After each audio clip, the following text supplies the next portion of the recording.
Bismillahirrahmanirrahim. Assalamu alaikum beta. Hope you all are doing great.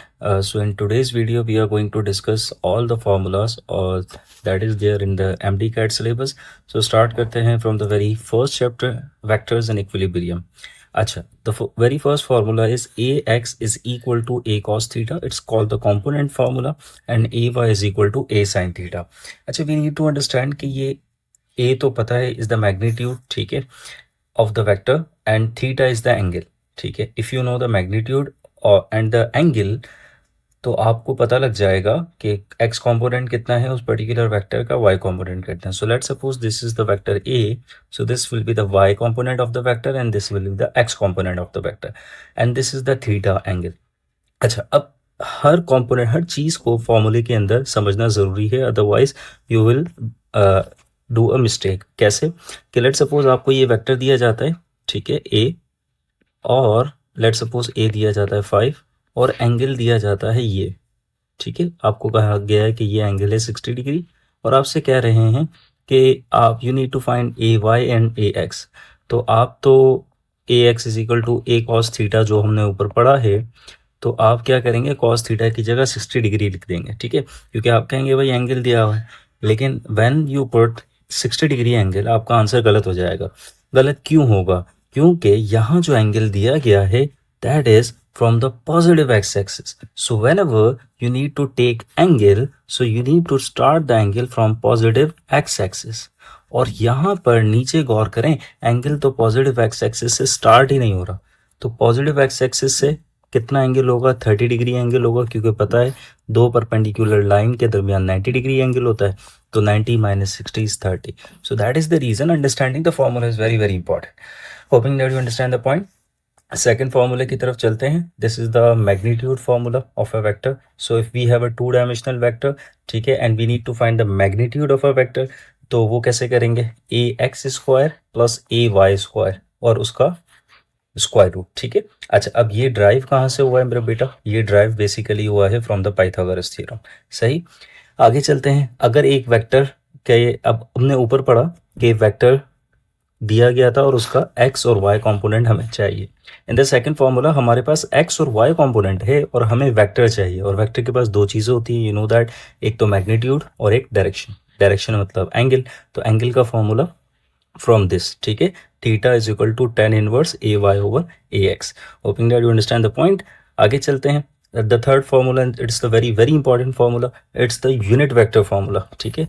तो unit vector, अगर आपको याद होगा, the definition of unit vector is कि वो वेक्टर जिसका मैग्नीट्यूड 1 हो और कोई भी डायरेक्शन हो. तो the formula is vector divided by its magnitude. अच्छा, अब बड़ा लॉजिकल सा फॉर्मूला है. लॉजिकल सा फॉर्मूला किस लिए है? क्योंकि वेक्टर के पास तो मैग्नीट्यूड और डायरेक्शन होती है, तो magnitude divided by the magnitude it will B 1. तो इसका मैग्नीट्यूड तो 1 हो जाएगा एंड आर्बिट्रेरी डायरेक्शन वो कुछ भी हो सकती है. Hoping that you understand the point.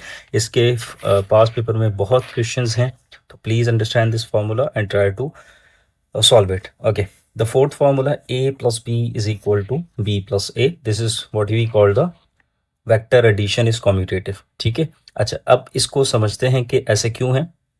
so let's suppose a, ये a वेक्टर है और ये b वेक्टर है, ठीक है. तो this will be the magnitude of a plus b, ठीक. सो this is a plus b, और इसी तरह पहले b वेक्टर ले लेते हैं, फर्स्ट b देन a, ठीक है. तो from the head to tail rule what will happen, this will be the resultant vector a b plus a. So अगर आप गौर करें तो this and this vector is same, so that's why we say vector addition is commutative. a plus b is equal to b plus a. Let us move forward. Fifth, vector addition. How we add the vectors.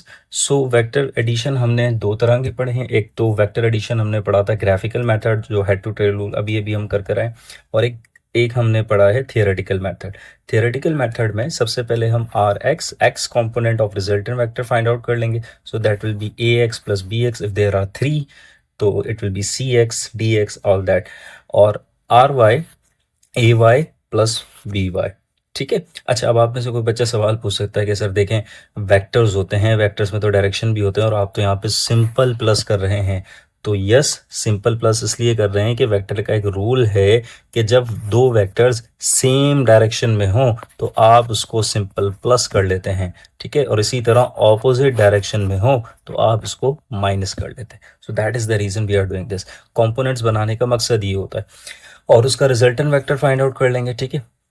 अभी बताया है ऊपर मैंने कि ये जो है Pythagoras theorem से हमने लिया है. अच्छा, डायरेक्शन किस तरह से फाइंड आउट करेंगे रिजल्टेंट वेक्टर के? Will again use the theta thing, ठीक है. Hope you understand.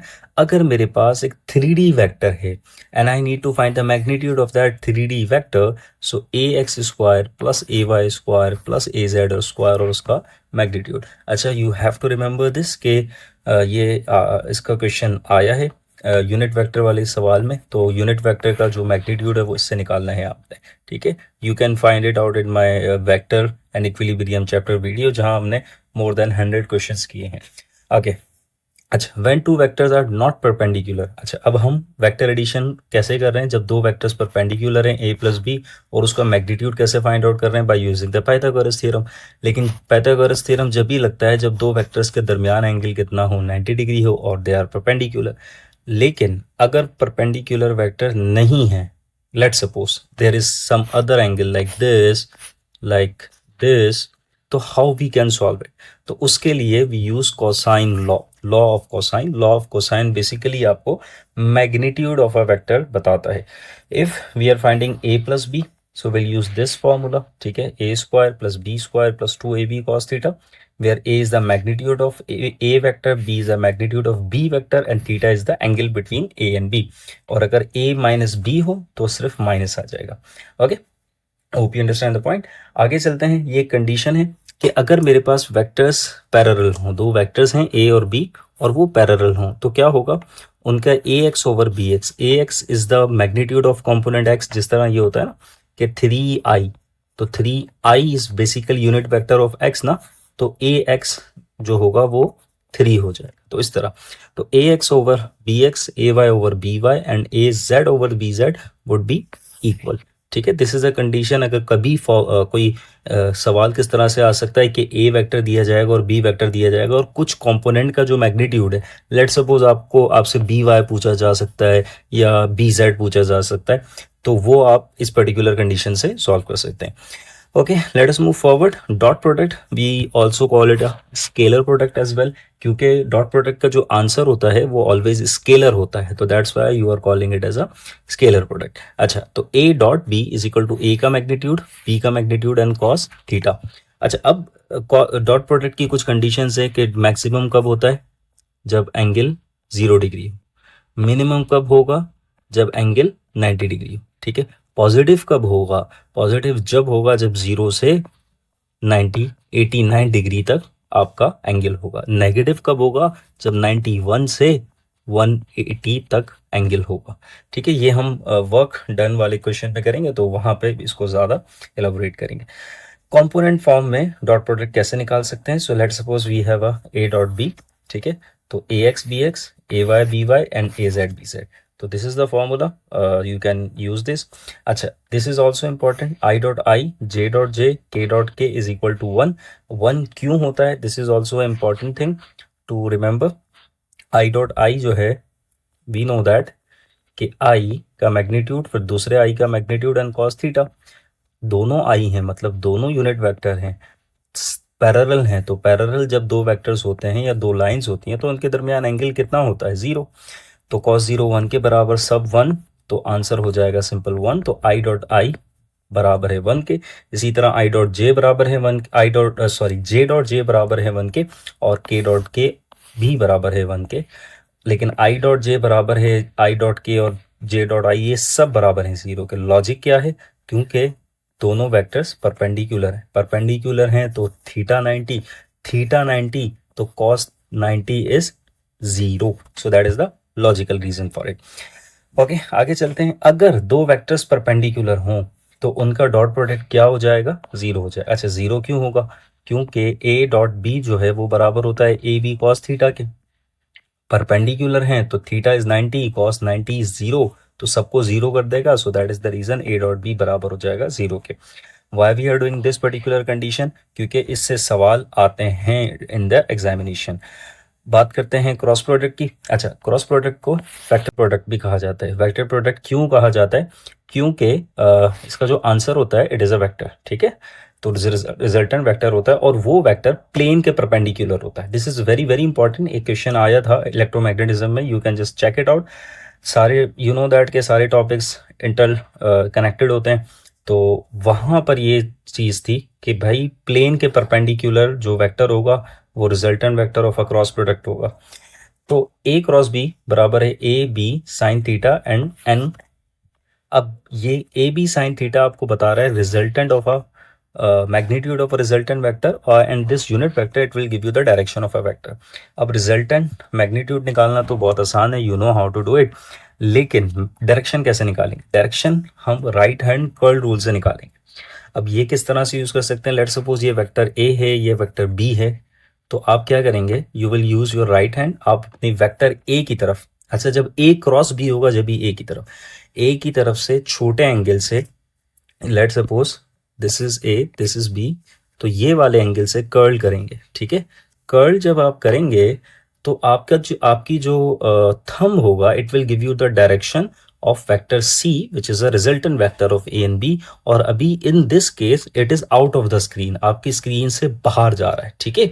So that is the reason आपका जो डायरेक्शन है वो आउट ऑफ द स्क्रीन। और देखें जो मैंने बात कही थी परपेंडिकुलर टू द प्लेन है, तो जो आपका थंब है it is perpendicular to your screen as well. और इसी तरह एक और कंडीशन आपने पढ़ी है कि ए क्रॉस बी बराबर होता है माइनस बी क्रॉस ए के। अब ऐसा क्यों है? आपको पता है कि अगर आप ए क्रॉस बी की डायरेक्शन निकाल रहे हैं तो ये आउट ऑफ द स्क्रीन है और B cross A into the screen, तो दोनों के दरमियान जो एंगल होगा विच इज 180, तो एक पॉजिटिव होता है दूसरा नेगेटिव होता है। So that is the reason ये नेगेटिव आया। Hope you understand the point. अच्छा, अगर यूनिट वेक्टर फॉर्म में दिया जाए, कंपोनेंट फॉर्म में अगर आपको ए और बी दिया जाए, you need to find the cross product of it, so you can use this particular formula, you know how to do it. आगे आगे चलते हैं। व्हेन टू वेक्टर्स, अगर दो वेक्टर्स पैरेलल हों तो उनका क्रॉस प्रोडक्ट किसके बराबर? जीरो के बराबर। वही लॉजिक, बराबर होता है ए बी साइन थीटा के। पैरेलल का मतलब थीटा जीरो का मतलब sine zero is zero, and वो मल्टीप्लाई होगा ए बी से, तो ए बी इज जीरो, तो zero. That is the reason a cross b is 0. Hope you understand this logic as well. Let us move forward. Vectors almost I've tried my level best कि जितने conditions and formulas मुझे दिखें I just added. Next start करते हैं। force and motion है हमारे पास। force and motion very famous equation of motion, ठीक है। The first equation is vf is equal to vi plus at, where vf जो होता है बेटा ये final velocity है, vi जो है मेरा बच्चा ये है आपके पास initial velocity, a is acceleration, t is time. In the second condition, second equation of motion, x is x displacement होता है, vi is the initial velocity, t is the time, 1/2 is constant, a is acceleration and t is time. Again, in final velocity, initial velocity, 2 is constant, acceleration and displacement. Now this equation of motion की एक एक एक constrain है, एक limitation है। वो limitation क्या है? ये जब ही इस्तेमाल होगी जब एक्सेलरेशन क्या होगी? कांस्टेंट होगी। So whenever the acceleration is constant you can use this particular formula, this particular equation in order to solve the question. अगर एक्सेलरेशन कांस्टेंट नहीं है so you can not use it. लेकिन fortunately अच्छी बात यह है कि हमारे एग्जाम में जितने भी एक्सेलरेशन वाइज क्वेश्चन आते हैं तो वो कांस्टेंट ही होती है, तो you can use it. Okay, let us move forward. P is equal to mv. So this is the momentum formula, the quantity of motion where P is the momentum, m is the mass, v is the velocity. अच्छा, momentum की एक particular condition है, मैं आपको बताता चलूँ कि momentum और velocity are always parallel. तो जो डायरेक्शन वेलोसिटी की होगी वही डायरेक्शन मोमेंटम की होगी। Same goes for the force and acceleration, ठीक है। अब लॉजिक क्या है कि इसके साथ जो मल्टीप्लिकेशन हो रहा है वो स्केलर हो रहा है और वो जो स्केलर है वो पॉजिटिव है। So that is the reason force acceleration हमेशा parallel same direction, momentum velocity हमेशा सेम डायरेक्शन। ओके, अच्छा, force is rate of change of momentum, ठीक है। When the momentum is changing, so it means that there is a force. When the momentum is constant, momentum constant है तो force zero, acceleration zero. इस तरह के भी question आ सकते हैं। एक क्वेश्चन था बड़ा अच्छा, the rate of change of momentum of a body is 50 kg metre per second square. तो आप फंस जाएंगे कि यार ये क्या बात हो रही है। तो आपको पता होना चाहिए कि rate of change of momentum is nothing but a force. ठीक है, आगे चलते हैं। Force is equal to M A.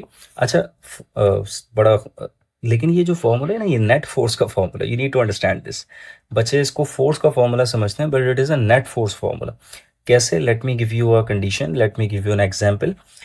Okay, so let suppose आप, ये एक बॉडी है, इसके ऊपर it is a car let suppose, and it is moving with a forward force of 500 newton, and you know that there is a friction, and the friction is 300 newton. So what will be the net force जो इस body पे लग रही है? That will be 500 minus 300। ठीक है, so the net force is 200।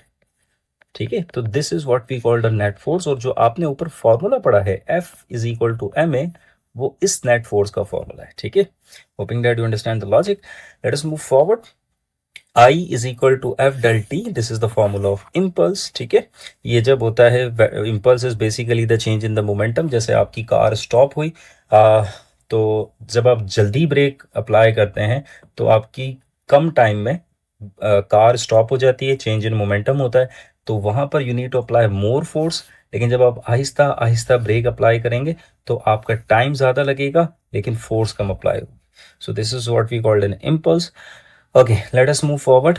Relative speed of approach is equal to relative speed of separation and there is a negative sign। मतलब क्या है कि दो बॉडीज आपस में अप्रोच कर रही हैं एक दूसरे को। ठीक है, सो लेट सपोज इनकी जो रिलेटिव स्पीड ऑफ अप्रोच है, लेट सपोज इसकी 5 हो और इसकी 4 हो, तो relative speed of approach is 1। ठीक है, and the relative speed of separation, जाहिर सी बात है, they are approaching, though they will hit, there will be a collision. तो कोलिजन के बाद दोनों ऑपोजिट डायरेक्शन में मूव करेंगी। ऑपोजिट डायरेक्शन में जो मूव करेंगी तो इनकी जो अब रिलेटिव स्पीड ऑफ सेपरेशन है वो भी 1 होगी, बट वो जो 1 होगी it will be in the negative direction. Hopping that you understand the point. अच्छा, आगे चलते हैं। अब ये जो है, you know that this is, हमने फर्स्ट ईयर क्लास में आप लोगों ने पढ़ा होगा कि जब आपकी बॉडी कोलाइड करती है, कोलिजन के बाद की जो स्पीड होती है दोनों बॉडीज की, वो इस पर्टिकुलर फॉर्मूला से फाइंड आउट की जा सकती हैं। ठीक है, और ये फॉर्मूला ड्राइव क्या कहाँ से हुआ है? Law of conservation of momentum, elastic collision in one dimension. ठीक है, अब आप कहेंगे सर ये इलास्टिक कोलिजन क्या होता है? There are two kinds of collision out there. एक इलास्टिक कोलिजन होता है जिसमें काइनेटिक एनर्जी एंड मोमेंटम दोनों कंजर्व रहते हैं। अब ये कंजर्व का क्या मतलब है मेरा बेटा? कंजर्व का मतलब है सेम, मतलब before the momentum and after the momentum, sorry, before the collision and after the collision the kinetic energy and the momentum will remain the same। दोनों मतलब अगर before the momentum, before the collision system का momentum 4 है तो after the collision भी 4 रहेगा, kinetic energy total 5 है तो after the collision भी 5 रहेगी। so this is what we call the elastic collision। In elastic collision में क्या होता है? मोमेंटम तो आपका कंजर्व रहेगा, सेम रहता है, बट काइनेटिक एनर्जी सेम नहीं होती, लॉस हो जाती है इन the form of heat and other stuff. Okay, अब हम बात करते हैं प्रोजेक्टाइल मोशन की। इट इज़ वेरी इंपॉर्टेंट, कुछ सवाल हमेशा ही सही आते हैं, kind of an important topic. Elastic collision, sorry, projectile motion जब आपने क्लासरूम में पढ़ा होगा तो 3 कंडीशंस पढ़ी होंगी कि भाई सबसे इंपॉर्टेंट कि air resistance is negligible. Air resistance आपकी होती है एक्स एक्सिस में। ठीक है, अब रेजिस्टेंस इज नेग्लिजिबल मतलब force is zero. Force is zero तो acceleration in the x axis is zero. जब एक्सेलरेशन इज जीरो तो इनिशियल एंड फाइनल स्पीड या velocity in the x axis is same. And we know that v naught x, या अभी हम ऊपर पढ़ के रहे थे कि ए x is equal to a cos theta. तो sir the same formula apply, I applied it here कि वी नॉट एक्स बराबर किसके हो गया? वी नॉट कॉस थीटा के। This is the first equation of motion but in one dimension. तो v y मतलब final velocity, v naught y मतलब initial velocity, g t, g is the acceleration, gravitational acceleration, t is the time. V naught y किसके बराबर हो गया? V naught sine theta के, जो vectors में पढ़कर आए। A y is equal to minus g, जो acceleration in the y axis है it is equal to minus g. ठीक है, माइनस जी मतलब ग्रेविटेशनल एक्सेलरेशन। ओके, आगे चलते हैं। Time period, total time of the flight, मतलब आपका एक प्रोजेक्टाइल यहाँ से गया और नीचे आया तो यहाँ से लॉन्च होने से ज़मीन तक आने तक जो टाइम लगेगा you can find it out using this formula. अच्छा, यहाँ पर एक बात आप लोगों के लिए समझना बहुत ज़रूरी है, let me just elaborate. Okay, वो ये कि एक सवाल आता है, बच्चे उसको गलत करते हैं, वो ये है कि मैक्सिमम हाइट तक पहुंचने के लिए कितना टाइम लगेगा। तो बेटा आपकी इनिशियल पॉइंट से ए पॉइंट से बी पॉइंट तक जो पहुंचने के लिए टाइम लगता है that is v naught sine theta over g. अब बी से सी जितना टाइम ऊपर जाने के लिए लगा है उतना ही टाइम नीचे आने के लिए लगेगा, तो that is v naught sine theta over g. तो दोनों को प्लस कर देंगे, that will be called 2v0 sine theta over g and that is called the total time. तो अगर आपसे पूछा जाए कि यार time required to move to the highest position, ठीक है, highest point in the projectile motion, so which is this, और टोटल टाइम ये है। So this is the difference, ठीक है। You just need to use your logics, common sense inside the exam. आगे चलते हैं। h is equal to V not square sine square theta over 2g। This is the height of the projectile, ठीक है। अच्छा, height of the projectile find out करनी है, maximum height कितनी है, let's suppose this is the trajectory of a projectile, तो ये height कितनी है, ये हाइट आप इस फॉर्मूले से फाइंड आउट कर सकते हो, where v naught is the initial speed या velocity, sine square theta is the angle and 2g। बहुत सारे बच्चे एक गलती करते हैं that I just wanted to discuss कि साइन स्क्वायर थीटा लिखना कैसे है, कि साइन थीटा लिखेंगे 90 डिग्री और इसका स्क्वायर कर दें, ठीक है। So that's how you just solve this question, ठीक है। आगे चलते हैं। अच्छा, अब आप कहेंगे मैक्सिमम हाइट कहाँ अचीव होती है, तो जब थीटा 90 हो तो हाइट आपकी क्या हो जाती है, मैक्स हो जाती है, ठीक है।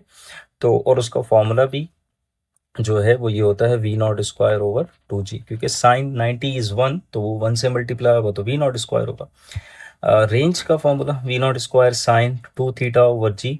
सो रेंज क्या है, जैसे ये जो है दिस इज हाइट, तो ये एक्स एक्सिस में जो प्लेन कवर हुई है which is range, so this is range, ठीक है।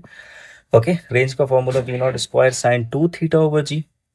और आपको पता है कि मैक्स रेंज कब होगी, मैक्स आपकी रेंज होगी जब थीटा जो है वो 45 होगा, और फॉर्मूला आपका बन जाएगा v not square over ji. So that's the maximum range formula.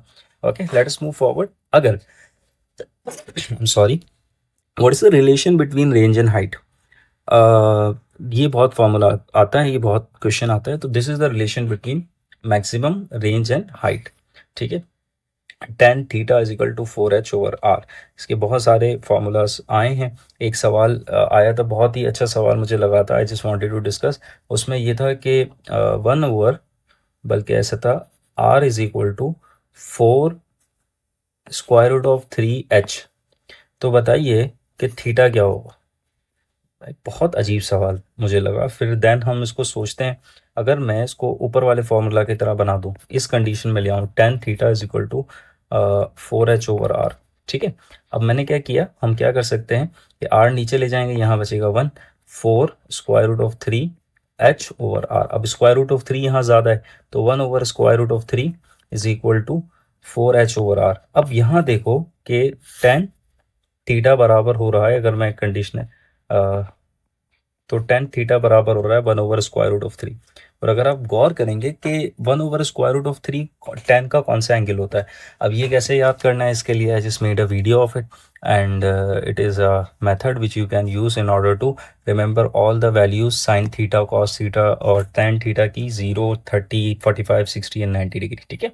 अच्छा, उसके बाद एक बहुत ज़्यादा इंपॉर्टेंट ये भी पास पेपर में आया है कि अगर दो प्रोजेक्टाइल सेम कंडीशन में, मतलब सेम वेलोसिटी सेम जगह पर, दोनों का जो एंगल ऑफ लॉन्च है उसका सम 90 होता है, तो उनकी रेंज क्या हो जाएगी, सेम हो जाएगी। अब इसकी लॉजिक क्या है कि लेट सपोज एक एंगल 71 हो, दूसरा 19 हो, दोनों की सेम वेलोसिटी है, दोनों का सम 90 हो रहा है, तो दोनों की रेंज बराबर 45, 40, 45, ये तो दोनों सेम है। लेट सपोज 50 और 40 हो, 60 और 30 हो। So this is a past paper question, मैंने सोचा डिस्कस कर ली जाए। So this is it from the force and the motion thing. Let us move forward to the next, work and energy. Work and energy, F is work is, you know that it is a dot product of force and displacement, and work is a scalar quantity because it is a dot product हमेशा dot product का जो answer होता है वो scalar होता है। And F D cos theta, और you know that कि वर्क डन जो मैक्सिमम है वो किस में होगा, 0 डिग्री में होगा। ज़ीरो कब होगा, जब एंगल 90 डिग्री होगा। वर्क डन पॉजिटिव कब होगा, जब एंगल 0 से 89 होगा। वर्क डन नेगेटिव कब होगा, जब 91 से एंगल अबव हो जाएगा। और नेगेटिव मैक्सिमम कब होगा, जब 180 होगा। अब आप कहेंगे सर ये कैसे याद कर सकते हैं, तो भाई आपको कॉस थीटा एंगल के बारे में इंफॉर्मेशन हो, ठीक है। So that's how it goes. Kinetic energy half M V square, सबने पढ़ा है। और kinetic energy in terms of momentum का फॉर्मूला है पी स्क्वायर ओवर 2m। अब ये कैसे बना है, let us talk about this. मैं ये ड्राइव कर देता हूँ तो it will be easy thing for you to remember. आपको पता है कि काइनेटिक एनर्जी बराबर है हाफ एम वी स्क्वायर के, हम बचपन से पढ़ते आ रहे हैं।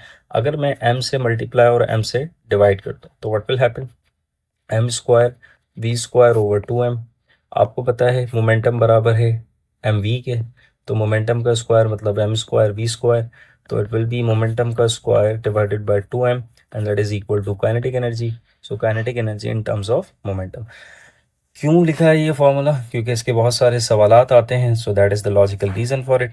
पोटेंशियल एनर्जी mgh, ठीक है। Absolute potential energy minus G M over R. अब ई इसलिए लिखा है क्योंकि we are talking about the earth, ठीक है। So the mass of earth and the radius of earth. अब आप कहेंगे सर पोटेंशियल एनर्जी के दो फॉर्मूलाज क्यों, क्योंकि यार ये फॉर्मूले में कुछ इश्यूज हैं।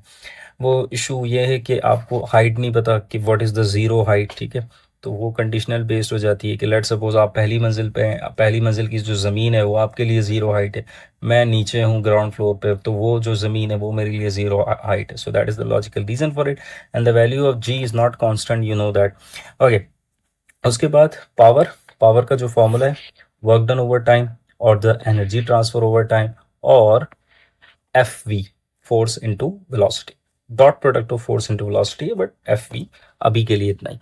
हमारा जो सिलेबस है उस हिसाब से बात करते हैं। उसके बाद efficiency, how we can find the efficiency. Electricity वाले चैप्टर में बहुत सारे क्वेश्चंस आते हैं, वैसे यहाँ पर भी आते हैं। Which is output power divided by the input power into 100। अच्छा, it is the fundamental formula in order to find the efficiency of anything. Okay, उसके बाद एक और इम्पॉर्टेंट बात कि हमारे पास बहुत सारे क्वेश्चंस आते हैं कि भाई एक बॉडी ऊपर से नीचे आ रही है, एक पर्टिकुलर एक्स है, इस पॉइंट के ऊपर कितनी काइनेटिक एनर्जी गेन हो गई है, कितनी पोटेंशियल एनर्जी लॉस हो गई। सो उसके लिए we have this particular formula कि जितनी लॉस इन काइनेटिक एनर्जी होगी इन आइडियल कंडीशन जहां ये रेजिस्टेंस जीरो है, सो जितनी पोटेंशियल एनर्जी लॉस होगी उतनी काइनेटिक एनर्जी गेन होगी, क्योंकि आपको पता है total energy of the system remains constant when air resistance and any other stuff is zero. अगर एयर रेजिस्टेंस हो जो हमारी कंडीशन में होता है, तो loss in kinetic energy is gain in potential energy plus work done against friction. So this is the formula of it and you can easily find out the problem solution using this formula, ठीक है। पहली condition ये जहां पर air resistance zero, जब air resistance zero नहीं तो you can use this is very important formula. V is equal to 2gh square root. जब आपकी बॉडी एक पर्टिकुलर हाइट से गिर रही है and you wanted to find the velocity of the body, let suppose यहाँ फाइंड आउट करनी है, तो आप ये हाइट लेंगे and you are good to go, ठीक है। तो इसके भी बहुत सारे क्वेश्चंस आ रहे हैं, आगे चलते हैं।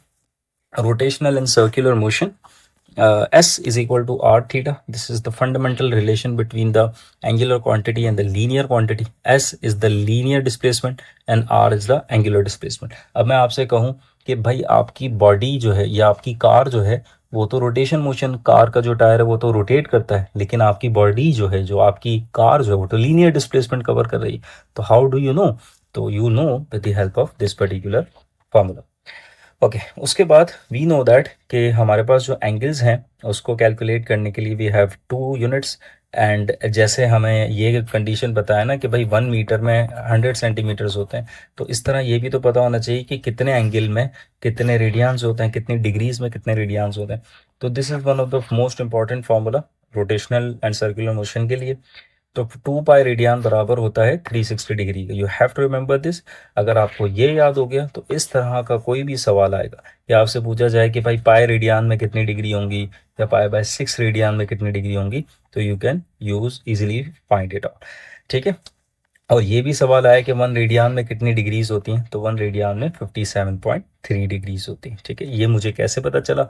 मैंने इसी फॉर्मूले को यूज़ किया। सो दैट्स वाई मैंने कहा this formula is very very important for you to remember. आगे चलते हैं, एंगुलर वेलोसिटी। एंगुलर वेलोसिटी का फॉर्मूला क्या है?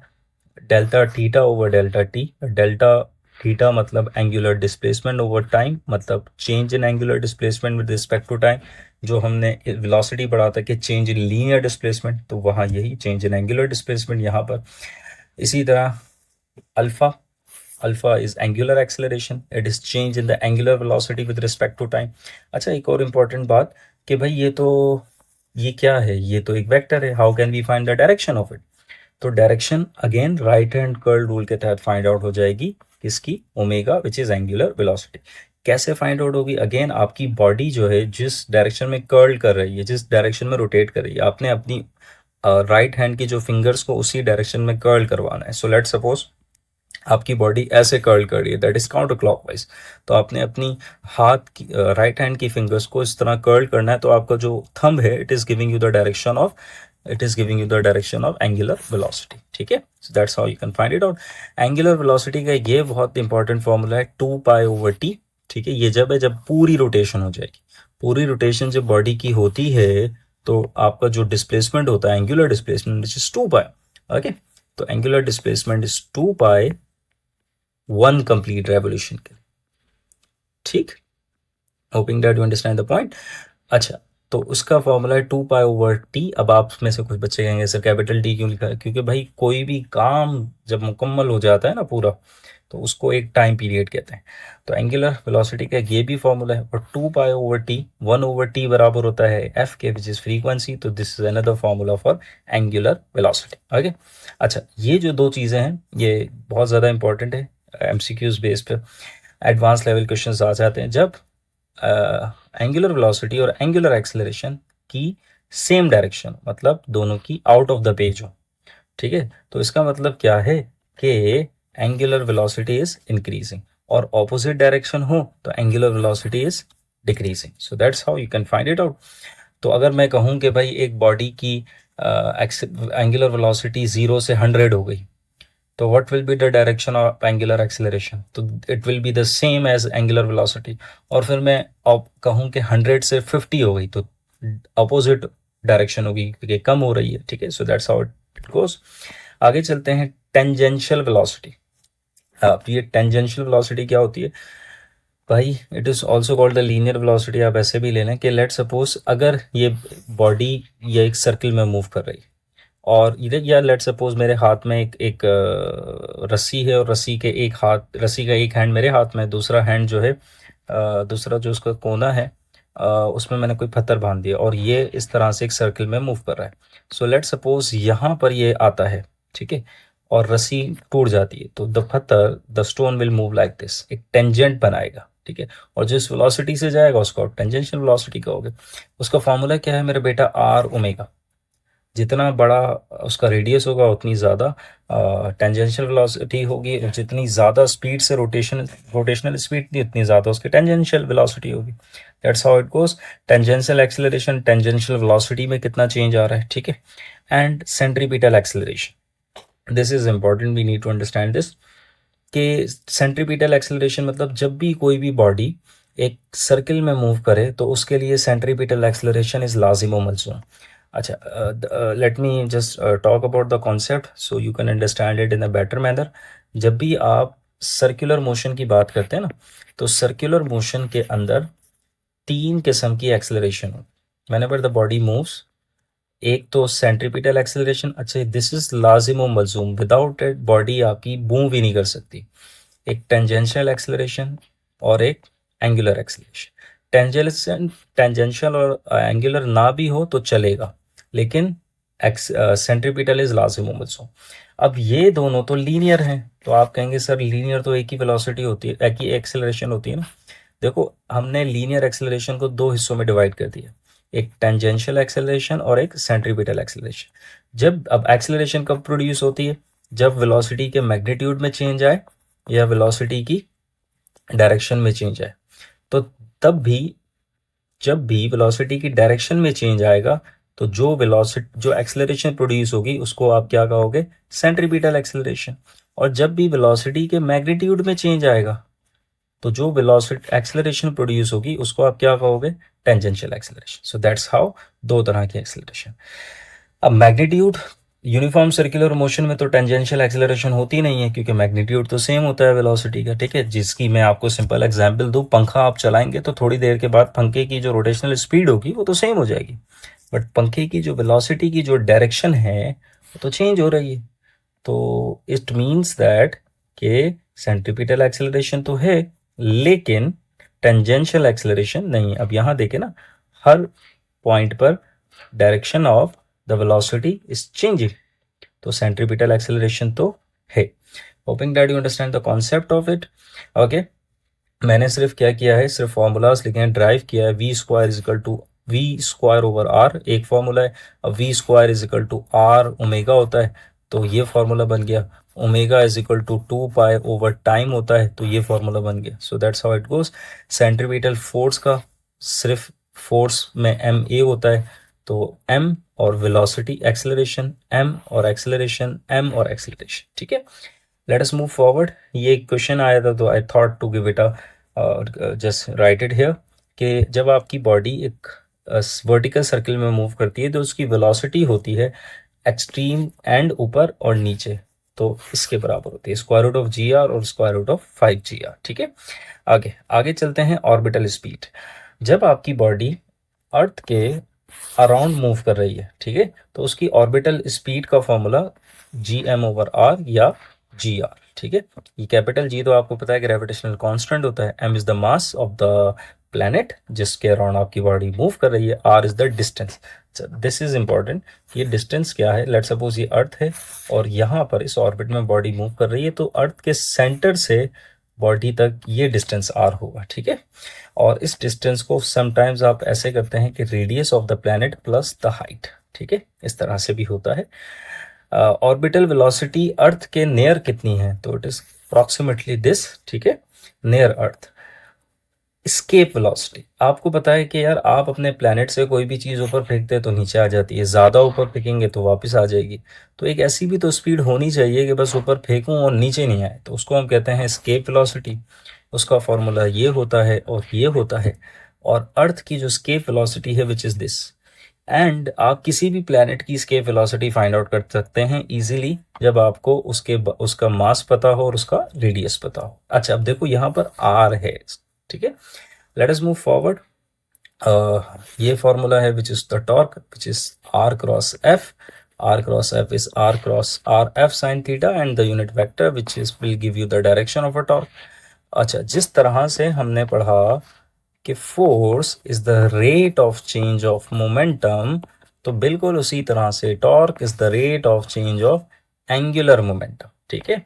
And the angular momentum is R cross P which is r p sin theta, और p is the momentum, so mvr sin theta. So this is the angular momentum.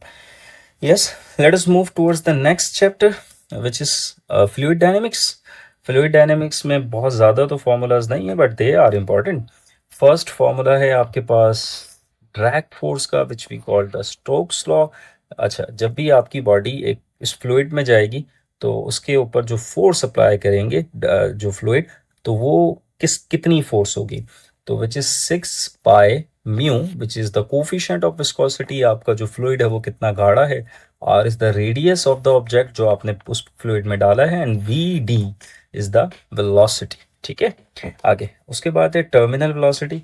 You know about the terminal velocity. Terminal velocity basically constant velocity होती है जो achieve होती है जब आप कोई भी बॉडी को फॉल करवाएंगे फ्रॉम द फ्लूइड। अच्छा, फ्लूइड को लिक्विड भी कहते हैं, गैस भी कहते हैं, तो प्लीज़ रिमेंबर दिस।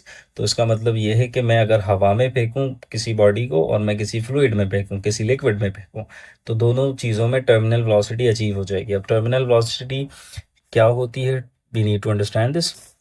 अच्छा, कि लेट सपोज आपने कोई बॉडी हवा से फेंकी, तो आपको पता है कि यार इसकी बॉडी का एक वेट होगा विच इज़ द फोर्स जो अर्थ अप्लाई कर रहा है। अब ये तो कांस्टेंट है, लेकिन एक फोर्स ऊपर भी लगेगी which you call the air resistance and air drag और समथिंग लाइक दैट। अब एयर ड्रैग थोड़ा थोड़ा बढ़ रहा है, ठीक है। तो एक वक्त ऐसा आएगा जब फोर्स जो ग्रेविटेशनल फोर्स है दैट इज द वेट, और एयर ड्रैग बराबर हो जाएंगे। इन दिस पर्टिकुलर केस, उस पर्टिकुलर केस में नेट फोर्स आपकी बॉडी के ऊपर जीरो हो जाएगी, और जो नेट फोर्स जीरो होती है तो एक्सेलरेशन भी जीरो हो जाएगी। तो एट दैट पर्टिकुलर इंस्टेंट जो वेलोसिटी जिस बॉडी सॉरी जो जिस वेलोसिटी से आपकी बॉडी मूव कर रही होगी, you will call that velocity as terminal velocity, और this is a constant velocity. ठीक है, तो टर्मिनल वेलोसिटी क्या होती है? कांस्टेंट होती है। अच्छा, इसीलिए आप अपनी बॉडी का जो एरिया है, जब ये जो स्काई डाइवर्स होते हैं अपना एरिया इंक्रीज कर लेते हैं, क्योंकि इनके ऊपर ड्रैग फोर्स ज़्यादा लगेगी and they will achieve the terminal velocity faster. तो उनकी टर्मिनल वेलोसिटी जल्दी अचीव हो जाएगी, जल्दी अचीव होगी तो terminal velocity will be less. So that is the logical reason for it. इसीलिए जो पैराशूट होते हैं उसकी भी यही साइंस है कि टर्मिनल वेलोसिटी जल्दी अचीव होगी, कम होगी आपकी टर्मिनल वेलोसिटी, तो आप जब नीचे गिरेंगे, ज़मीन पर आएंगे, तो आपको कोई हार्म नहीं होगा। अच्छा, अब एक सवाल टर्मिनल वेलोसिटी का ऐसे भी आ सकता है कि भाई लेट सपोज मून में पैराशूट खोलेंगे तो क्या होगा? तो कुछ भी नहीं होगा भाई, वहाँ पर टर्मिनल वेलोसिटी अचीव नहीं होगी। द लॉजिकल रीज़न इज़ कि मून में तो कोई एटमॉस्फेयर ही नहीं है। तो इस तरह से, या कोई भी दूसरा planet, not moon, any other planet. ठीक, उसके बाद this is the formula of terminal velocity. उसके बाद है इक्वेशन ऑफ कंटिन्यूटी के एरिया एंड वेलोसिटी का मल्टीपल जो है वो कांस्टेंट होता है, लेट सपोज, और ये this is the larger area. ठीक है, और ये पाइप इस तरह से जा रहा है और श्रिंक होके पाइप छोटा हो रहा है। सो यहाँ पर हम ये डिस्कस कर सकते हैं कि यहाँ पर वेलोसिटी ज़्यादा होगी, यहाँ पर वेलोसिटी कम होगी, तो v2 की velocity is greater than v। ये कैसे पता चल रहा है? From the equation of continuity, क्योंकि a1 का जो एरिया है it is greater than a2 का एरिया। ठीक है, तो इसीलिए तो दोनों का जो मल्टीपल है वो बराबर है। ओके, उसके बाद है बर्नौलीज इक्वेशन कि pressure plus the 1/2 rho V square which is called the kinetic energy component, and this is the potential energy component divided by the volume। तो इस ये कांस्टेंट होता है, this is what we call the Bernoulli's equation. और ये वाला जो last formula है, ये भी जो मैंने बात कही थी ऊपर कि वहाँ पर हवा थी फ्लूइड, यहाँ पर आपकी जो है लिक्विड हो सकता है। इन द फ्लूइड डायनामिक्स पढ़ना है तो आप लेट सपोज यहाँ पर, यहाँ से आप मैं डायग्राम बना देता हूँ। लेट सपोज ये मेरे पास एक बॉटल है, you can do this experiment in your home. तो अगर मैं यहाँ पर एक होल करूँ और यहाँ पर होल करूँ, तो जो सेकंड होल है यहाँ से बॉडी की स्पीड ज़्यादा होगी तो it will do like this, और यहाँ पर it will be like this. ऐसा क्यों हो रहा है? क्योंकि जो सेकंड होल है उसकी डेप्थ कम है और जो फर्स्ट होल है उसकी डेप्थ ज़्यादा है। तो डेप्थ ज़्यादा तो वेलोसिटी भी ज़्यादा। So this is what we called the Torricelli's theorem. ठीक है, let us move forward. Waves and oscillation, Stokes law which is equal to F is equal to minus K X. Minus K X इसलिए है क्योंकि this is F is the restoring force, and restoring force is always opposite to the displacement, so that is the reason for it। अच्छा, k is the spring constant here। ठीक है, and spring constant आपको बताता है कि आपका जो spring है वो कितना stiff है। ठीक है, तो spring के बारे में आपको बताता है। this is the acceleration, a is equal to minus omega square x। this is the instantaneous velocity formula। ठीक है, एक at that particular instant, and जब वेलोसिटी मैक्सिमम होगी तो ये उसका फॉर्मूला है। ओके, उसके बाद time period of a mass spring system, and we know that के Hooke's law, sorry the SHM, तो सिंपल पेंडुलम के टाइम पीरियड का फॉर्मूला है। तो you just need to remember this. अच्छा, अगर मैं आपसे कहूँ कि what will be the time period of a simple pendulum, सवाल इस तरह से आ सकता है कि when you are in the space, तो भाई स्पेस में ग्रेविटी तो ज़ीरो हो जाएगी, ऑलमोस्ट ज़ीरो होगी। तो ज़ीरो, जब नीचे वाला टर्म ज़ीरो है तो टाइम पीरियड इन्फिनिटी हो जाएगा। एक और सवाल आ सकता है कि भाई अगर आपको टाइम पीरियड फाइंड आउट करना है तो which system will you use in the space, mass spring system और the simple pendulum? So you will say mass spring system, क्योंकि उसमें ग्रेविटी नहीं। अच्छा, एक और सवाल आ सकता है कि भाई मेरे पास एक पेंडुलम है, मैंने उसका बॉब चेंज किया तो टाइम पीरियड था 1 सेकेंड, बॉब चेंज करने के बाद टाइम पीरियड क्या होगा? तो 1 सेकेंड ही होगा, क्योंकि time period doesn't depend upon the mass. अब ये पर्टिकुलर चीज़ें हमें फॉर्मूला समझने से आ रही हैं जो कंडीशन में डिस्कस कर रहा हूँ। Let us move forward. Speed का फॉर्मूला है p is equal to F lambda speed of a wave. एक और कंडीशन से लिख सकते हैं कि लैम्डा ओवर टाइम पीरियड, क्योंकि फ्रीक्वेंसी बराबर होती है 1/t के। ठीक है। अच्छा, इसके बाद इस फ्रीक्वेंसी का एक और फॉर्मूला है number of waves divided by the time. अच्छा, ये क्यों मैंने लिखा है, क्योंकि इस तरह की एक प्रॉब्लम आई सॉ इट कि भाई 4 वेव पास हुई हैं एक पर्टिकुलर पॉइंट से 2 सेकंड, तो बताइए फ्रीक्वेंसी कितनी होगी, तो 2 वेव्स पर सेकंड। ठीक है। तो दिस इज द फ्रीक्वेंसी ना, कि how much work is happening in 1 second, तो 2 waves is passing in, so it's like that. उसके बाद स्पीड ऑफ साउंड फार्मूला है। स्पीड ऑफ साउंड का जो न्यूटन का फार्मूला था, which is the pressure divided by the density. उसके बाद यू नो दैट कि इस न्यूटन की जो थियोरेटिकल स्पीड आ रही थी that was 280 metre per second, that is the speed of sound in gas, which is not correct. Approximately 331 होती है जो हमारी रियलिटी में होती है। तो there was a scientist Laplace collection I and which was this. ठीक है। अच्छा, उसके बाद दिस इसकी I saw lot of problems के temperature relation with speed of sound. तो दिस इज द फॉर्मूला के 331 plus 0.61 of T, T is the temperature. तो अब क्या इसका है कि हर डिग्री टेम्परेचर बढ़ाने पे, अगर आपका 0 डिग्री पे तो इतना है, अगर हर डिग्री 1 डिग्री रेज कर रहे हैं तो स्पीड ऑफ साउंड कितनी इंक्रीज हो रही है, 0.61। ठीक है। अगर आपने 2 डिग्री किया तो 1.22, 3 डिग्री किया 1.83, इट्स लाइक दैट। ठीक है। तो स्टेशनरी वेव्स का फॉर्मूलाज हैं, you can just write it down. N B divided by 2L, that is stretch spring जब ओपन ऑर्गन पाइप होगा, क्लोज ऑर्गन पाइप के अंदर N B over 4L।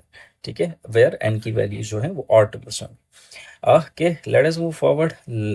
Next chapter, thermodynamics, first law of thermodynamics. अच्छा, इसको हमने law of conservation of energy भी कहते हैं कि total energy of the system remains constant, remains the same. और ये फॉर्मूला भी वही चीज़ को इंडिकेट कर रहा है कि भाई ये एनर्जी आपने दी थी, कुछ काम हुआ और कुछ एनर्जी जो है वो इंटरनल एनर्जी में कन्वर्ट हो गई। बाइक की एग्जाम्पल ले लूँ कि आपने 100 रुपीज़ का पेट्रोल फिलअप करवाया, 80 रुपीज़ का जो मैकेनिकल वर्क हुआ जो आपको चाहिए बाइक से, और 20 रुपए जो ज़ाया हो गए, जो जो हीट इंजन गर्म हुआ, work done against friction and lot of stuff, work done during volume changes. You know that के आपकी because of the volume changes work done होते हैं, तो उसका फॉर्मूला है पी डेल वी। और अगर वॉल्यूम चेंजेस नहीं होंगे तो क्या होगा, तो वर्क डन ज़ीरो हो जाएगा। और ये हमने जो 4 कंडीशंस पढ़ी थी, एडियाबैटिक, आइसोथर्मल, आइसोबैरिक एंड आइसोकॉरिक। तो आइसोकॉरिक में वर्क डन ज़ीरो होता है, क्योंकि कॉर मतलब वॉल्यूम, आइसो मतलब सेम, तो सेम वॉल्यूम में ज़ीरो होता है। तो you have to remember this, बल्कि मैं ये लिखवा देता हूँ तो याद रहेगा आप लोगों को। ठीक है। तो आइसो बैरिक, बार मतलब प्रेशर, तो मतलब सेम प्रेशर। आइसोकॉरिक, और मतलब वॉल्यूम, और आइसो मतलब सेम, तो सेम वॉल्यूम। आइसोथर्मल, थर्म मतलब टेम्परेचर या हीट, तो हीट सेम या इंटरनल एनर्जी सेम। ठीक है। तो इस कंडीशन में क्या होता है कि जितनी भी आप एनर्जी देते हैं सिस्टम को, that is converted into the work done. Adiabatic, यहाँ पर you are not giving energy to the system, so del Q is zero. जो भी हो रहा है वो सिस्टम के अंदर ही हो रहा है, आउटसाइड से आपने कुछ एनर्जी नहीं दी है। Molar specific heat relation which is Cp minus Cv is equal to R. Cp मतलब molar specific heat at constant pressure, Cv मतलब molar specific heat at constant volume, और ये बराबर है R के। यहाँ से आपको ये बात पता लग गई, Cp is always greater than Cv। ठीक है, आपको फॉर्मूला बता रहा है। एवरेज काइनेटिक एनर्जी का formula 3/2 kT, K is the constant, Boltzmann constant. यहाँ से पता लग गया कि average kinetic energy of a substance is directly proportional to the temperature, ये भी आ सकता है। ओके, उसके बाद general gas equation, P V equal to NRT, pressure, V is volume, number of moles, R is the constant, the general gas constant, T is the temperature. Number of moles हमें पता है बराबर होते हैं इसके number of molecules divided by what, Avogadro's number। ठीक है। तो अगर मैं ऊपर वाली इक्वेशन में n की जगह n/NA लिख दूंगा, ठीक है, तो वी कैन डू दैट। और R/NA, R इज कॉन्स्टेंट अभी मैंने बताया, और NA is also a constant. तो दोनों कांस्टेंट जब मिलेंगे तो उनका जो आंसर होगा वो भी कांस्टेंट होगा, विच इज के। जैसे बोल्ट्जमैन्स कांस्टेंट, तो इक्वेशन कुछ इस तरह से बन जाएगी P is equal to NKT, where N जो है वो नंबर ऑफ मॉलिक्यूल्स है, small n is number of moles, capital N is number of molecules. So you have to remember this. Specific heat capacity, तो del Q is the heat that you are giving, M is the mass, C is the specific heat capacity, del T is the change in the temperature. Specific heat capacity है क्या कि आपके पास एक substance है, let suppose 1 kg एक substance है, इसको मैं कितनी हीट दूं, लेट सपोज इसका टेम्परेचर है 22 डिग्री सेल्सियस, तो मैं इसको कितनी हीट दूं कि इसका जो टेम्परेचर है वो 23 डिग्रीज हो जाए। तो जितनी आपने हीट दी है that is what we called a specific heat capacity. तो जो वाटर की होती है विच इज 4180, ठीक है, जूल्स पर किलोग्राम पर केल्विन, ठीक है, या पर सेल्सियस ले लें।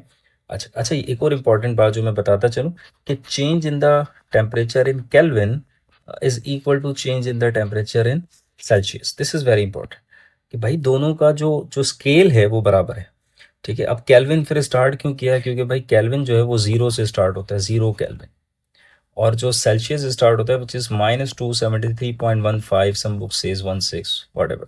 तो अगर 100 केल्विन होगा तो यहाँ पर भी 100 ही चलेगा, तो इट विल बी -173.15, ठीक है। और यहाँ पर अगर 273 केल्विन हो जाएगा तो यहाँ पर 0 डिग्री सेल्सियस, मतलब चेंज सेम है। That is what I trying to say. Okay, this is called the efficiency of a Carnot engine. Okay, or this is also important, this is very important, this particular graph sometimes आ जाते हैं। तो PV graph है, V is the volume, P is the pressure। तो अगर straight line, तो this is a isobaric graph. ये कैसे isobaric ऊपर पढ़ा जाए कि सेम प्रेशर, तो देखो ना ये प्रेशर है, प्रेशर की लाइन सेम है।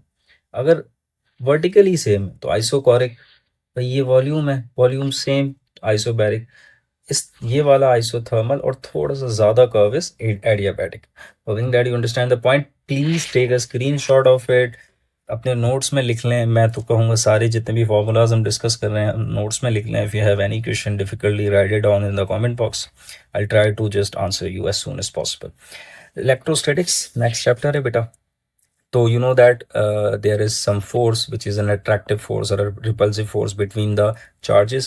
तो अगर वैक्यूम या एयर होगी बिटवीन द चार्जेस तो फोर्स इसके इस फॉर्मूले से फाइंड आउट कर सकते हैं, where epsilon naught is the permittivity of free space. उसका फॉर्मूला ये होता है 8.85 × 10⁻⁻12 and this is the unit of it. Units देख लिया करें, समटाइम्स यूनिट्स भी आ जाते हैं भाई। और जब there is some material between the charges तो फोर्स जाहिर सी बात है चेंज होगी, क्योंकि फील्ड में इशू हो गया ना।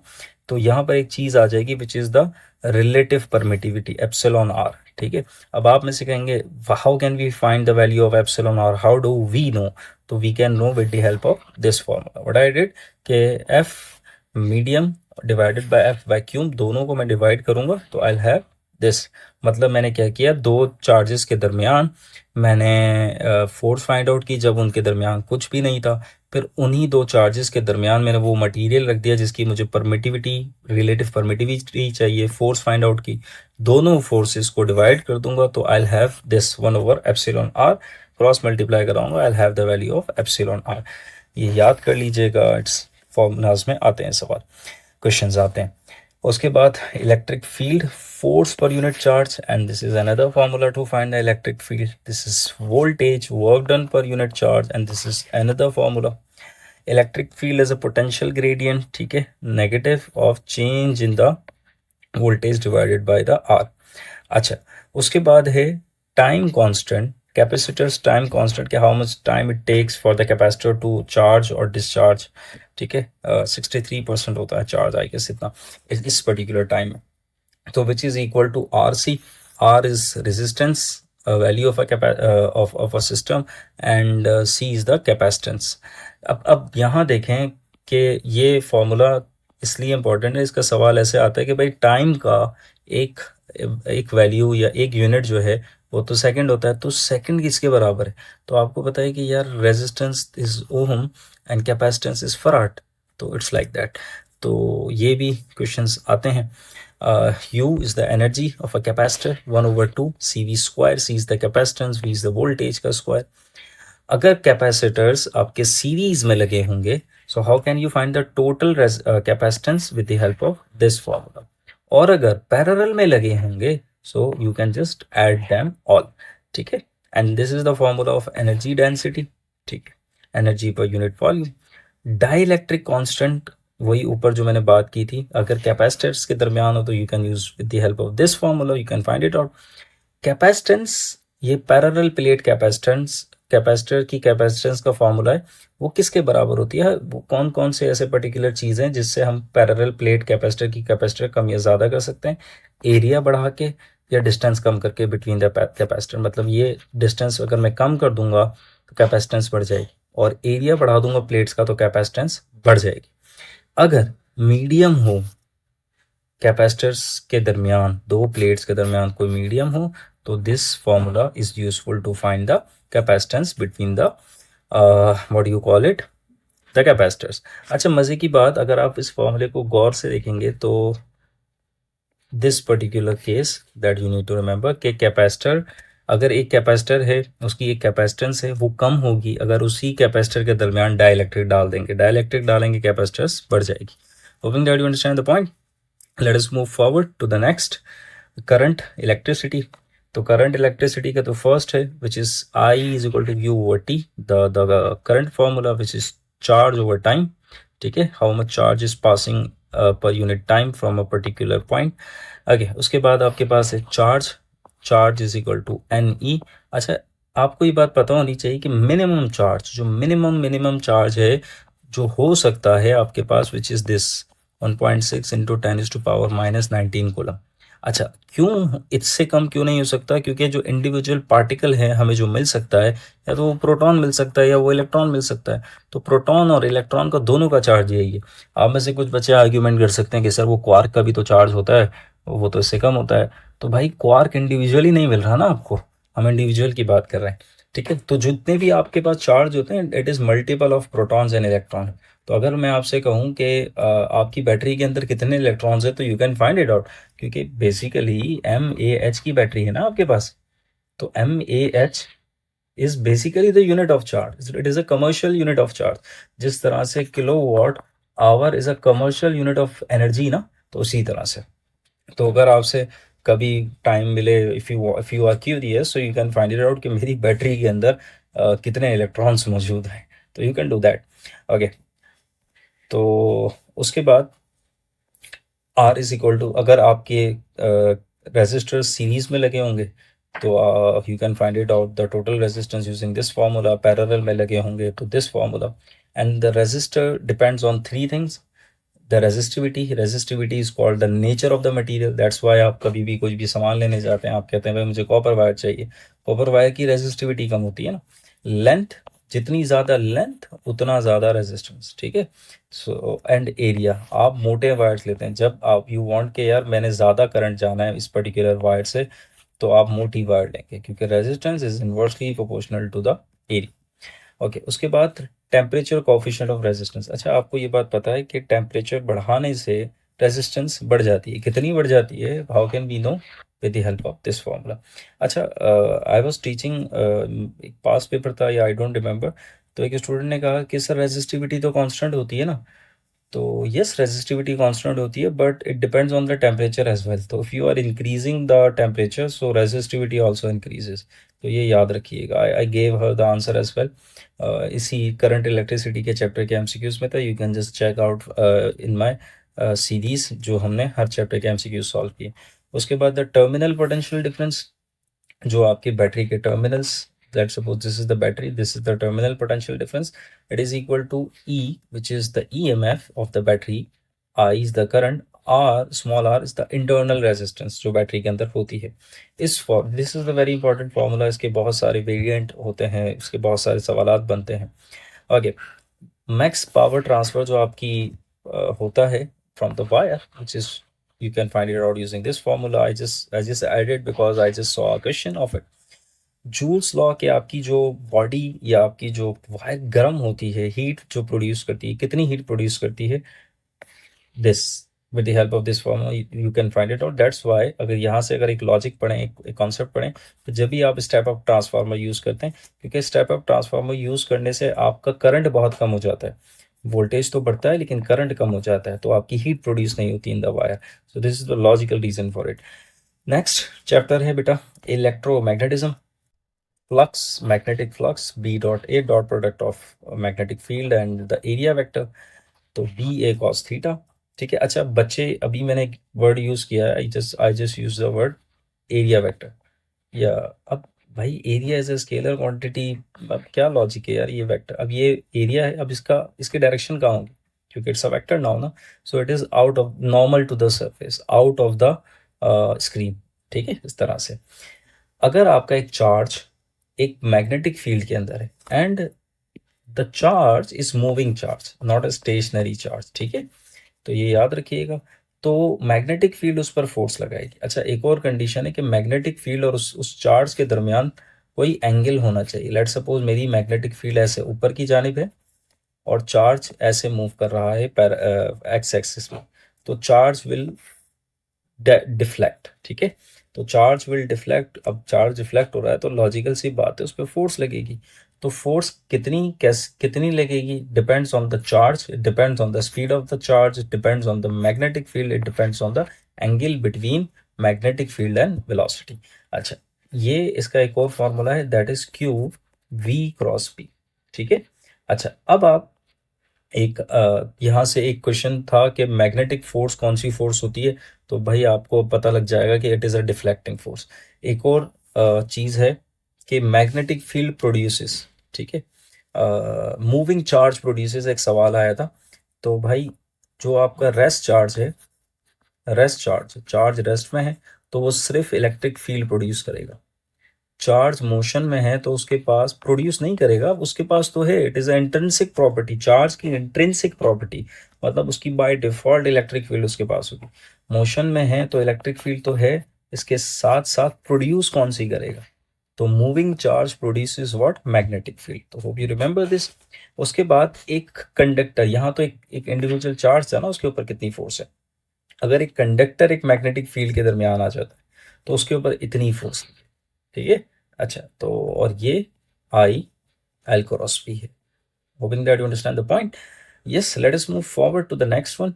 अब मैंने अभी बताया कि चार्ज डिफ्लेक्ट होगा जब भी वो मैग्नेटिक फील्ड के अंदर जाएगा, डिफ्लेक्ट होगा तो it will move in a circle. उस सर्किल का जो रेडियस है वो किसके बराबर होगा, तो वो बराबर होगा इसके एम बी ओवर क्यू। ठीक है। अब यहाँ पे आपसे बहुत सारे सवाल पूछे जा सकते हैं कि यार अगर प्रोटॉन और अल्फा पार्टिकल जा रहे हैं सेम स्पीड के साथ तो किसका रेडियस बड़ा होगा, ये सवाल आया है। तो आप इस पर्टिकुलर फॉर्मूले से कर सकते हैं। लॉरेंट्ज फोर्स, एक पर्टिकुलर चार्ज है उसके ऊपर इलेक्ट्रिक फील्ड भी है, मतलब इलेक्ट्रिक फोर्स भी लग रही है और मैग्नेटिक फोर्स भी लग रही है, तो उन दोनों जो नेट फोर्स होगी it's called Lorentz force and you can find it out with the help of this formula. Charge to mass ratio is very historical concept, आपने पढ़ा होगा, तो उसका ये फॉर्मूला है। ठीक है। अच्छा अब ये भी, इसके भी बहुत सारे सवाल आते हैं कि भाई चार्ज टू मास रेशियो क्या क्या होता है, किस पे डिपेंड करता है, तो it is a constant term. ठीक है। एक और सवाल आया था कि न्यूट्रॉन का चार्ज टू मास रेशियो बताइए, कि भाई न्यूट्रॉन का तो चार्ज जीरो होता है तो उसका चार्ज टू मास रेशियो भी जीरो होगा। तो इस तरह के सवाल आते हैं। If your concepts are clear, if your understanding of the formula is clear, तो आप बड़ी आसानी से कर सकते हैं। फैराडेज लॉ, नेक्स्ट चैप्टर की तरफ आ चुके हैं, electromagnetic induction. Faraday's law which is the, कि अगर आपका फ्लक्स चेंज हो रहा है तो आपकी ईएमएफ प्रोड्यूस होगी। फ्लक्स चेंज, देखो change is a very important word. Change का मतलब ये कि भाई फ्लक्स का इंक्रीज होना, फ्लक्स का डिक्रीज होना। अब भाई अब आपसे कहेंगे कि भाई फ्लक्स जो है विच इज बी ए, तो मैग्नेटिक फील्ड चेंज कर लो या एरिया चेंज कर लो, you can change a lot of stuff in order to find the change the flux. अच्छा अब आप कहेंगे ये नेगेटिव साइन जो है which is the Lenz law, you can just search it out on the internet. Motional EMF is this formula. अच्छा उसके बाद ये जो तीनों फार्मूला हैं ये ट्रांसफार्मर के, V S over V P, secondary का voltage divided by the primary का voltage, N S over N P. अच्छा दिस फॉर्मूला ये आपने फाइंड आउट किया है यहाँ से, power primary is equal to power secondary. Power का मतलब वी आई, मतलब V P I P, V S I S. तो यहाँ से आपने बेसिकली ये फॉर्मूला बना लिया। ठीक है। और इसको यूज़ करके और इसको यूज़ करके आपका ये फॉर्मूला बन गया। तो बेसिकली मकसद कहने का ये है कि ये फर्स्ट फॉर्मूला याद कर लें और आपके कॉन्सेप्ट्स क्लियर हो तो ये फॉर्मूला तो आ ही जाएंगे। Yes, let us move forward to the next chapter, alternating current. अच्छा, अल्टरनेटिंग करंट में आरएमएस वैल्यू, आरएमएस मतलब रूट मीन स्क्वायर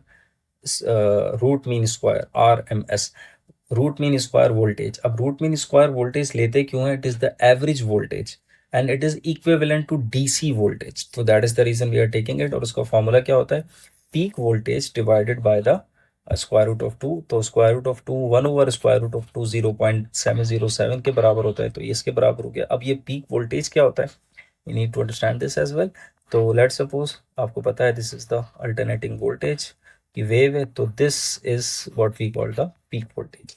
ठीक है, इसी तरह RMS current, same phenomena, same logic लगेगा। इंडक्टिव रिएक्टेंस, अच्छा reactance is basically resistance inside the inductor, किसके बराबर है? 2 pi F L. F is what? F is the frequency. अच्छा, अब एक चीज को लॉजिक समझो, आपसे एक सवाल पूछा जाएगा कि यार what is the inductive reactance of an inductor in DC circuit. अब आप कहेंगे सर डीसी सर्किट में फ्रीक्वेंसी जीरो होती है, होती नहीं है, तो जीरो हो जाएगा। तो अगर आपके कॉन्सेप्ट्स अच्छे हैं और फॉर्मूला आपको आता है तो you can easily do it. Capacitive reactance, capacitive मतलब कैपेसिटेंस के अंदर कितनी ज़्यादा आपकी रेजिस्टेंस है। तो अब यहाँ देखो, capacitive reactance is inversely proportional to frequency. अब आप कहो कि यार फ्रीक्वेंसी जीरो होती है डीसी सर्किट में, तो capacitive reactance is infinite in the DC circuit. ठीक है, तो that's how you have solve, you have done it. अच्छा, ये जो है basically which we called instantaneous voltage, मतलब एक पर्टिकुलर टाइम पे आपका वोल्टेज कितना होगा, क्योंकि यू नो दैट ना कि every bit of a second, हर तो आपकी जो वेलोसिटी, आपका जो वोल्टेज है, इट इज चेंजिंग। तो अब आपको पता है कि भाई यहाँ पर इस टाइम पे कुछ और, यहाँ पर कुछ और, यहाँ पर हर टाइम कुछ और है। तो ये फॉर्मूले से आप फाइंड आउट कर सकते हैं कि भाई इस पर्टिकुलर टाइम पे कितना था। ठीक है, इसी तरह इंस्टेंटेनियस करंट, ठीक है, या current at a time, peak to peak voltage, इसका इसका मेरे पास हम क्वेश्चन देखा था, I just thought to tell you. तो भाई ये एक पीक वोल्टेज है विच इज वी नॉट, एक ये पीक वोल्टेज है which is minus V naught, negative है। तो पीक टू पीक मतलब दोनों पीक्स के दरमियान कितना डिफरेंस है, तो मतलब V naught minus minus V naught, तो विच इज 2 वी नॉट मतलब पीक वोल्टेज। ठीक, let us move forward. Speed of electromagnetic wave मतलब speed of light, mu naught, ठीक है, परमियाबिलिटी, और एप्सिलॉन नॉट परमिटिविटी। ठीक है, दोनों कॉन्स्टेंट्स हैं and this is the formula. इसके एग्जाम क्वेश्चंस आए हैं। हाफ वेव रेक्टिफिकेशन की जो इनपुट फ्रीक्वेंसी होती है वही आउटपुट फ्रीक्वेंसी होती है, किसमें? हाफ वेव में। तो लेट सपोज ये हाफ वेव की इनपुट फ्रीक्वेंसी है और ये आउटपुट है, क्योंकि सिर्फ हमारा पॉजिटिव साइकिल ही आउटपुट में जाता है, नेगेटिव हमारा खत्म हो जाता है। तो जो इनपुट है वही आउटपुट है, लेकिन जो फुल वेव है उसमें नहीं होता। Output frequency is double of the input frequency. ये आउटपुट फ्रीक्वेंसी है which is 1, sorry input frequency है विच इज 1, और आउटपुट फ्रीक्वेंसी देखेंगे तो विच विल बी 2। ठीक है, तो output is 2, so that is the reason. ये आपको समझ में आना चाहिए और उसके बहुत सारे क्वेश्चंस आते हैं। आगे let us move forward to the next one, moderate physics. E is equal to H F, H is Planck's constant, F is the frequency. जो आपने प्लांक्स लॉ पढ़ा था वो है ये, एनर्जी ऑफ अ फोटोन, एक फोटोन के पास कितनी एनर्जी होगी, it is directly proportional to the frequency, जितनी ज़्यादा फ्रीक्वेंसी उतनी ज़्यादा energy. H is the Planck's constant और F is equal to C lambda होता है। ठीक है, तो ये एक और फॉर्मूला बन गया। अब ये कहेंगे F is equal to C lambda कहाँ से आया, तो C is equal to F lambda, तो C over lambda is equal to F, so that's how. उसके बाद फोटो इलेक्ट्रिक इफेक्ट, तो फोटो इलेक्ट्रिक इफेक्ट को थोड़ा सा समझते हैं कि आपका जो इलेक्ट्रॉन है वो बाउंड है, तो आप एक एनर्जी प्रोवाइड करते हैं अपने एक इलेक्ट्रॉन को लाइट की मदद से। अब वो एनर्जी जो बाउंड हो रहा है एनर्जी इलेक्ट्रॉन, उसको देंगे वर्क फंक्शन जिसको कहते हैं एच एफ नॉट। ठीक है, तो वो एनर्जी खत्म हो जाएगी और जो एनर्जी बचेगी हमारी टोटल एनर्जी में से, उस एनर्जी से वो इलेक्ट्रॉन मूव करेगा which will be the kinetic energy. ठीक है, जो एफ नॉट होता है which is the threshold frequency, मतलब minimum you have to just give this much frequency. Okay, उसके बाद kinetic energy max is equal to E V naught, और यहाँ से आप स्टॉपिंग पोटेंशियल मालूम कर सकते हैं। और mass energy equivalence P is equal to M C square, everybody knows about this particular thing. और इस पी सी कहाँ से आया, तो एम सी स्क्वायर है ना। तो अगर आप इसको क्या करें, M C multiply by C, M C is mass into velocity which is momentum and C. तो ये एक और फॉर्मूला बन गया। सो या नेक्स्ट चैप्टर जो है हमारे पास, that is atomic spectra, and you know that from the Bohr's atomic model that atomic momentum, angular momentum is quantized.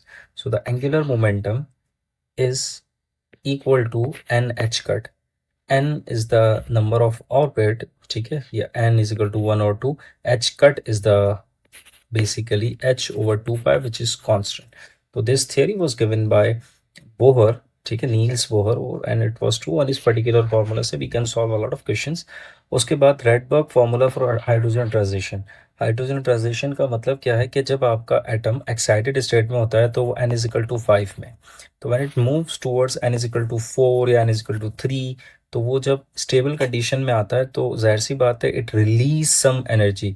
अब it release some energy in the form of photon और it is a wave, तो उसकी wavelength we can find it out using this formula.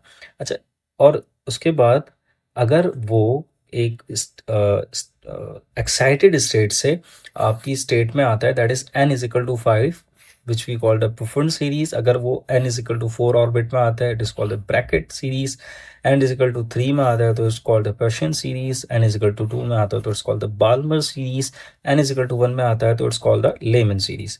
Y I am telling you all this, because इसके क्वेश्चंस आते हैं कि अगर n is equal to 5 state में आया तो भाई उस सीरीज का नाम क्या होगा, इस तरह के क्वेश्चंस आते हैं। और ये जो फर्स्ट 3 हैं, जो वेवलेंथ होती है वो इंफ्रारेड रीजन में आती है। जो बाल्मर सीरीज की वेवलेंथ होती है may be it is visible और अल्ट्रावायलेट, और जो लेमन सीरीज की होती है इट्स इज अल्ट्रावायलेट, ठीक है, थिंक दैट यू अंडरस्टैंड। तो अब लॉजिकल सी बात है, n इज इक्वल टू 1 में आएगा तो it will release more energy, अब it is releasing more energy तो यूवी रेज, ठीक है, इंफ्रारेड की लेस एनर्जी, वेवलेंथ ज़्यादा, it's like that. E N is equal to E naught divided by N square, you can find it out कि भाई हर आपके orbit के अंदर एनर्जी कितनी होती, तो how much energy you need to give कि आप उस ऑर्बिट से इलेक्ट्रॉन को मूव करवा सकें। तो फर्स्ट ऑर्बिट की एनर्जी होती है 13.6, क्योंकि n इज इक्वल टू 1 है, n इज इक्वल टू 1 रखेंगे तो 13.6 आएगा, तो you need 13.6 electron volt. So this is also important, electron volt, electron volt is also a unit of energy, और 1 इलेक्ट्रॉन वोल्ट जो होता है that is 1.6 into 10⁻⁻19 joules, ठीक है। तो इतनी एनर्जी आपको चाहिए इन ऑर्डर कि वो उस इलेक्ट्रॉन को आप फ्री करवा सके फ्रॉम दैट पर्टिकुलर एटम। अगर मैं कहूँ कि भाई मेरा जो इलेक्ट्रॉन है वो 3 पर है, तो 3 3s are 9, तो 13.6 डिवाइडेड बाय द 9, इतनी एनर्जी आपको चाहिए, ठीक है। Hoping that you understand the point. अच्छा, ये बहुत ज़्यादा इंपॉर्टेंट है, इलेक्ट्रोमैग्नेटिक स्पेक्ट्रम, जितनी भी हमारे पास इलेक्ट्रोमैग्नेटिक वेव्स होती हैं उसका स्पेक्ट्रम है, कितनी वेव्स हैं, 7 हैं, radio, micro, infrared, visible, ultraviolet, X-rays, gamma rays. मज़े की बात देखें, सिर्फ आप ये देख सकते हैं with your naked eye. Frequency मतलब रेडियो वेव की फ्रीक्वेंसी सबसे कम रेडियो वेव की है, सबसे ज़्यादा गामा रेज की। वेवलेंथ सबसे कम सबसे ज़्यादा रेडियो वेव की, सबसे कम गामा रेज की। Speed is same of all the waves, it's electromagnetic wave ना। एंड एनर्जी सबसे कम रेडियो वेव की, सबसे ज़्यादा गामा रेज की। यहाँ पे मैंने एक रिलेशन भी लिख दिया है कि energy is directly proportional to frequency, which is अभी प्लांक्स लॉ से पढ़ के आया था। अच्छा, एक चीज़ को नोटिस करें, C is equal to F lambda होता है, ठीक है, और C इज कॉन्स्टेंट। अब आप लॉजिक समझो कि अगर f की वैल्यू 12 है और लैम्डा इज 1, तो C तो 12 हो जाएगा। अगर f की वैल्यू आप जैसे जैसे कम कर रहे हैं, 6 कर रहे हैं तो लैम्डा बढ़ गया, f की वैल्यू 4 कर रहे हैं तो लैम्डा को 3 होना पड़ेगा, क्योंकि मल्टीपल तो सेम है ना। f की वैल्यू को 3 कर रहे हैं तो लैम्डा बढ़ गया, f की वैल्यू को 2 कर रहे हैं तो लैम्डा 6 हो गया, f की वैल्यू 1 तो लैम्डा 12। तो व्हाट डज इट मीन्स, अगर फ्रीक्वेंसी कम हो रही है लैम्डा बढ़ रहा है, फ्रीक्वेंसी ज़्यादा हो रही है, लैम्डा कम हो रहा है, क्योंकि दोनों का multiple is constant. Hopping that you understand the point. उसके बाद आपके पास है विजिबल लाइट का spectrum. What does it means कि भाई हमारे पास लाइट में भी तो 7 कलर्स होते हैं ऑफ द रेनबो, तो उसके बारे में भी पढ़ना है, उसके भी क्वेश्चंस आते हैं। तो this is it starts from violet, indigo, blue, green, yellow, orange, red. इसका इजीली एक मेथड है to understand, to remember, it is विक्योर। सब कलर्स के फर्स्ट लेटर्स हैं, V for violet, I for indigo, B for blue, it's like that. इसके साथ भी यही है कि वायलेट की जो वेवलेंथ है वो सबसे कम, और रेड की वेवलेंथ सबसे ज़्यादा। वायलेट की फ्रीक्वेंसी सबसे ज़्यादा, वेवलेंथ सबसे कम, स्पीड सबकी सेम होगी क्योंकि इलेक्ट्रोमैग्नेटिक वेव है। एनर्जी फ्रीक्वेंसी की तरह वायलेट की सबसे ज़्यादा और रेड की सबसे कम। अच्छा, एक सवाल आया था कि number of energy per unit photon किसका ज़्यादा होगा, तो उसमें 4 ऑप्शंस दिए गए थे। तो भाई आपको पता है अगर वायलेट है ऑप्शंस में तो वायलेट होगा, अगर वायलेट नहीं है तो फिर इंडिगो सबसे ज़्यादा होगा, इस तरह से। ठीक है। अच्छा, स्पीड ऑफ लाइट कितनी होती है, विच इज़ 3 × 10⁸ मीटर पर सेकेंड। वैसे जो है ना 299,792,458 मीटर पर सेकेंड होती है, तो उसको राउंड ऑफ करके हम इतना कर देते हैं। ठीक है। The last chapter but not the least, nuclear physics, half life, ठीक है, of a radio active material which is this. जो आपका मास कन्वर्ट होता है एनर्जी के अंदर न्यूक्लियस के अंदर, कैसे वो मैं बताता हूँ। कि लेट सपोज मेरे पास एक हीलियम न्यूक्लियस है, हीलियम न्यूक्लियस के अंदर 2 प्रोटॉन हैं और 2 न्यूट्रॉन होते हैं। तो अब अब मैं सपोज करता हूँ कि अलग अलग इन सब का मास मैंने मेजर किया ना, तो वो 4 हो गया। लेकिन जब मैं न्यूक्लियस के अंदर एक बास्केट में डाल दिया, न्यूक्लियस बन गया, अब मैं इसका मास मेजर कर रहा हूँ तो विच इज़ 3.96। सवाल ये पैदा होता है ये 0.04 का मास कहाँ चला गया, तो it is converted into the binding energy. तो we can find it out using this formula. ठीक है। Atomic mass unit in terms of energy बराबर होता है 935 mega electron volt. So that's it from my side. I'm hoping that you understand everything that we have discussed in the formula. If you have any question regarding this, you may ask in the comment box. Inshallah, see you in the next video. Best of luck for your upcoming exams. Allah Hafiz.